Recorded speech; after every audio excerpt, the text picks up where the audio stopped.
Dear student, welcome to my YouTube channel. যোৱাকালি ৰাতিৰ পৰা সামাজিক মাধ্যমত বিশেষকৈ মোৰ হোৱাটছআপ গ্ৰুপত এই ফটো কেইখন ভাইৰেল হৈছে। ইয়া তোমালোকক দেখুৱাব বিচাৰিছোঁ সামাজিক মাধ্যমত বিশেষকৈ মোৰ হোৱাটছআপ গ্ৰুপত এই ফটো কেইখন ইতিমধ্যে ভাইৰেল হৈ পৰিছে আৰু এই ফটো কেইখনত লিখা আছে 10 ফেব্ৰুৱাৰীৰ পৰা HSLC আৰু 27 ফেব্ৰুৱাৰীত HS পৰীক্ষা অনুষ্ঠিত হ'ব।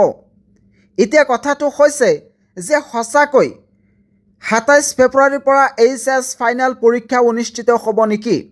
সামাজিক মাধ্যমত এই ফটো কেইখন ভাইৰেল হোৱাৰ পিছতেই ছাত্ৰ ছাত্ৰীসকলে বিমৰত পৰিছে আৰু ছাত্ৰ ছাত্ৰীসকলে ধৰিব পৰা নাই যে এইটো সঁচা নে মিছা।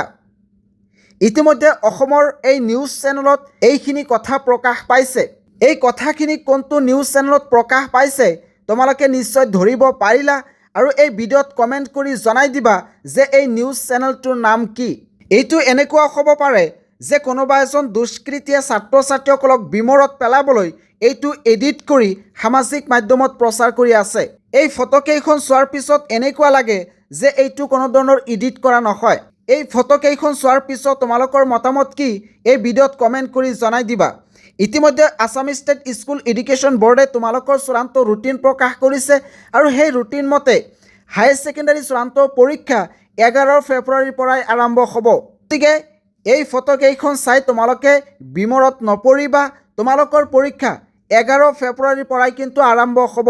যেহেতু এতিয়ালৈকে আসাম ষ্টেট স্কুল এডুকেশ্যন বোৰ্ডে তোমালোকৰ বাবে কোনো ধৰণৰ নতুন নটিফিকেশ্যন দিয়া নাই, গতিকে 11 ফেব্ৰুৱাৰী হৈছে তোমালোকৰ চূড়ান্ত ডেট আৰু এই 11 ফেব্ৰুৱাৰীৰ পৰাই তোমালোকৰ হায়াৰ ছেকেণ্ডাৰী চূড়ান্ত পৰীক্ষা অনুষ্ঠিত হ'ব।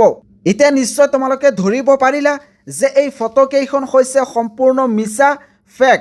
গতিকে তোমালোকে এনেকুৱা ধৰণৰ নিউজৰ পৰা সতৰ্ক থাকিবা।